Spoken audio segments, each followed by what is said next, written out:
So if you're online right now, you've probably heard all of the noise that's out there about life insurance, the infinite banking concept, how to funnel money through a life insurance policy and borrow out against it and go deploy it into investments that you know, right? So there's a lot of noise on the internet. What I want to go into today is talking about the differences on how you can design them. Because at the end of the day, everyone says, oh, the commissions to the agent, the insurance carrier has all this death benefit, like all these things that truly are not that relevant. I just want to go in and show you the real facts and the real numbers on a real policy as to how you can actually design them specifically for you and what you're trying to accomplish, okay? Before we jump into the weeds, I just want you to know how these policies are constructed. So if you look on the far left-hand corner over here, you can see a thing called a single premium insurance. Basically what that was in the past was you could go to the insurance carrier and say, I want to give you $1 million. They'd immediately give you $1 million of cash value and maybe $50,000 of death benefit. What happened was back in 1988, Uncle Sam passed what was called the ERISA Act. And essentially what that meant is that the government before, all these wealthy guys were doing single premium insurance because you have creditor protection, you have guaranteed tax-free growth, nobody can touch your money if they wanted to, it's completely private, all these really cool attributes of life insurance. The government said, look, you're not breaking the rules or the laws, but we want to start participating in all of your fun. So what he did is he drew this thing called the Modified Endowment Contract Line. You've probably heard of it if you've been studying it. It's called the MEC line.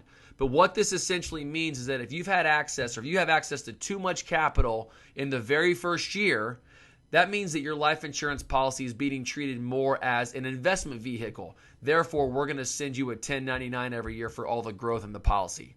So, in my opinion, I think this is why really the insurance industry gets a bad reputation is they went to the entire other side of this spectrum. They started focusing things on like term insurance, variable universal life. The hot topic right now is index universal life, IULs.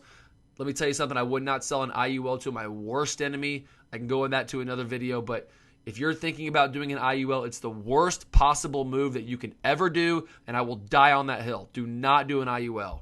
And even traditional whole life, the Dave Ramseys of the world.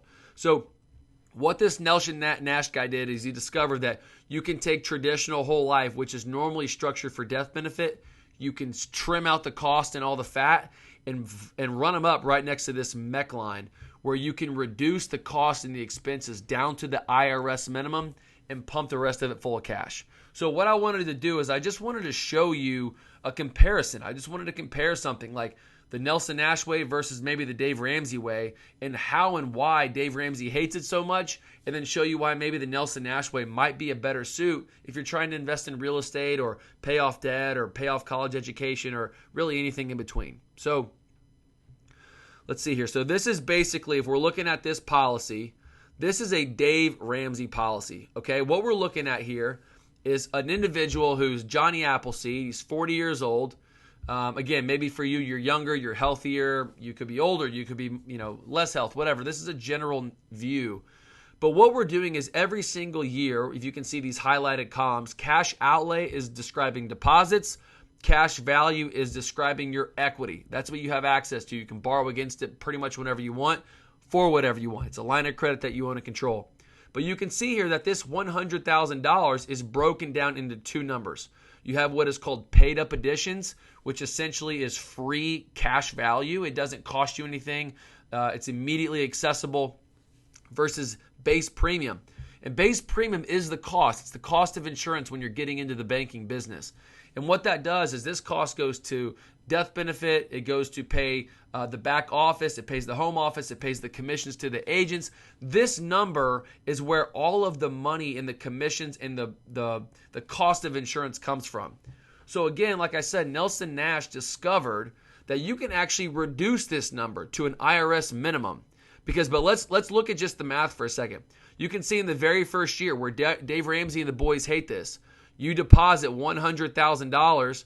Your cash value is $500, okay? But your death benefit is $5.4 million. It's not a bad day, right? Especially for your beneficiaries, especially if you have a bad day.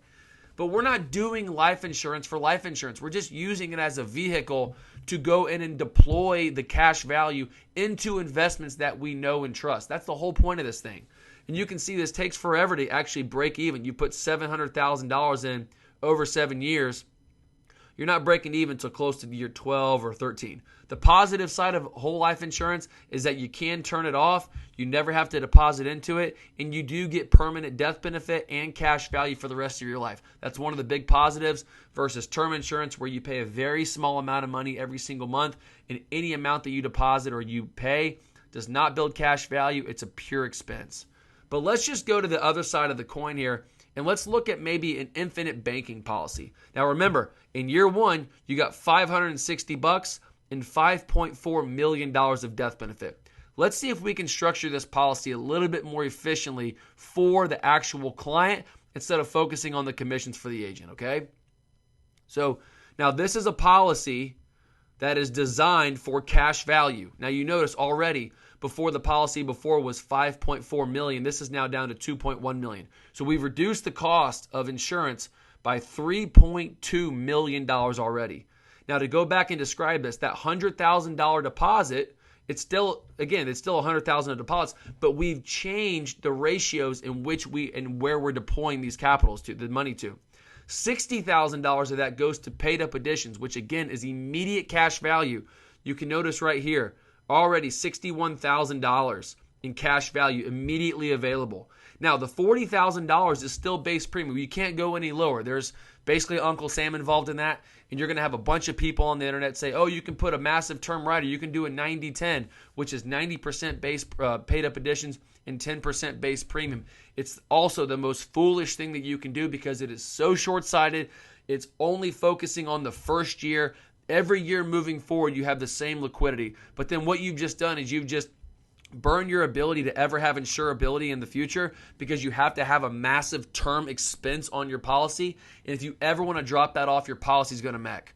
It's so foolish. It's so short-sighted. I only recommend doing 60-40 ratios.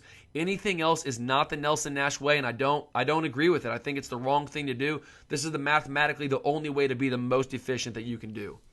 But just to say, the same deposits over 7 years.